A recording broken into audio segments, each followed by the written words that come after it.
2, 1. Good evening and welcome to the STL Ocarina Podcast. I'm your host, Charles Berman, product tester for STL Ocarina. And in this podcast, we talk about the upcoming events with the brand.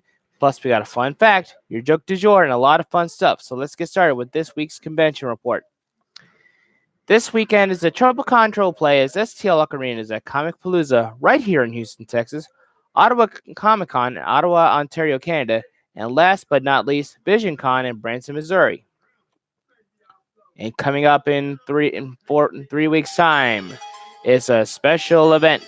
Myself, my colleagues, the Adventure Cherish Berman, and the Fox Amber Starcher will do live special team coverage from Anime Matsuri 13 here in Houston, Texas, June 15th to the 16th.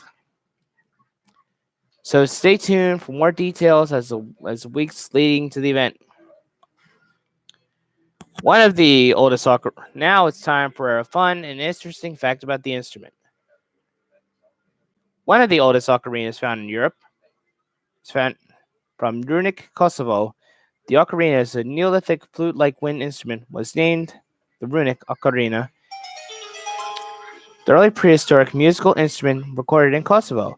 The modern ocarina dates back to the 19th century, where Giuseppe Donati from Budrio, a town near Bologna, Italy, transformed the ocarina from a toy, which only played a few notes, into a more comprehensive instrument known as first classical ocarina. So, the word ocarina in the Bolognese dialect of the Emilio-Romagnolo language means little goose. The earlier form was known in Europe as a gemshorn, which was made from animal horns of the Khmer. And now it's time once again to go to the STL Ocarina Podcast Comedy Club. That's right, it's time for the joke du jour. Why did this guys let the sweet potato join the band? Because they wanted to have a yam session. Hi-oh!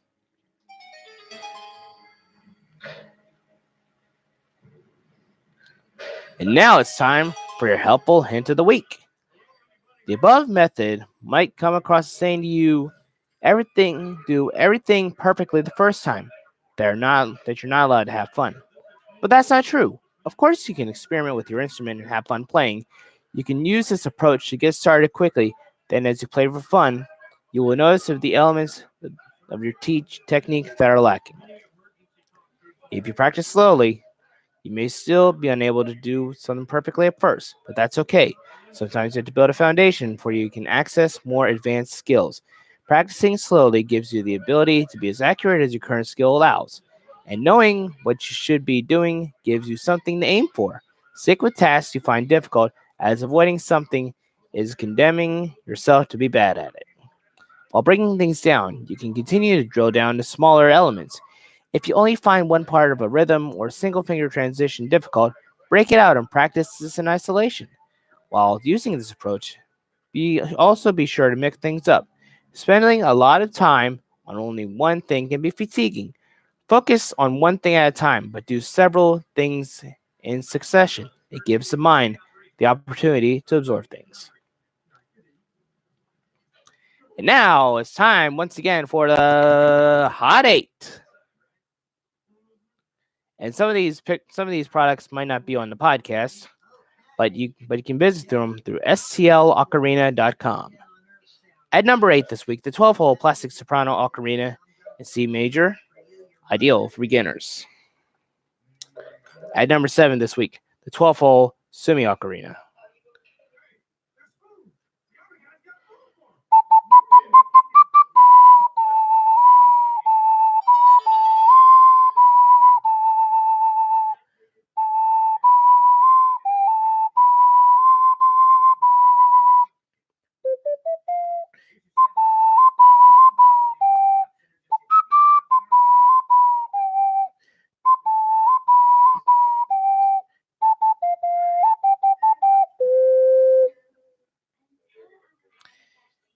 At number 6, the 12-hole X tenor ocarina. At number 5 this week, the Legend Ocarina Series Glimmer in F major alto.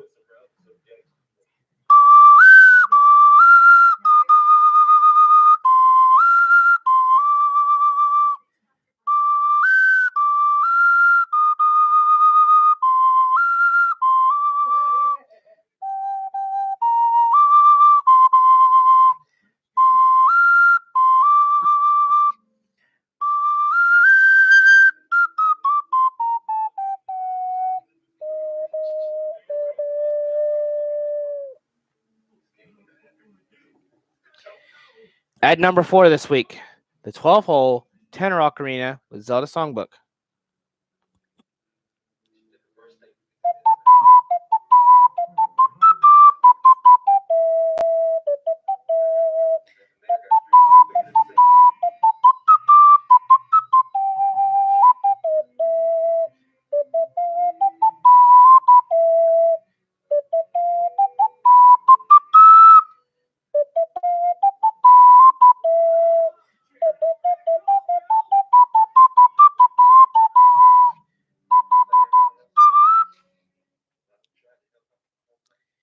Number 3 this week, the 12-hole tenor ocarina, the Nebula.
At number 2 this week, the Legend Ocarina Series Ember and F Major Alto.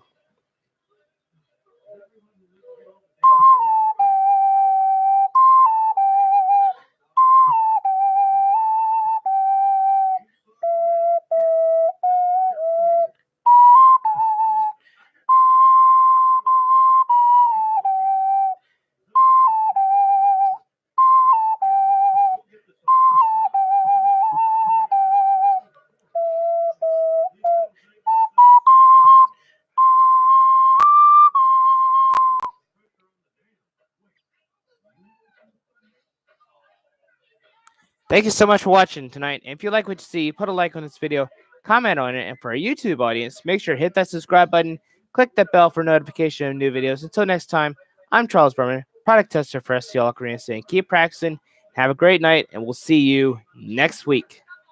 Take care.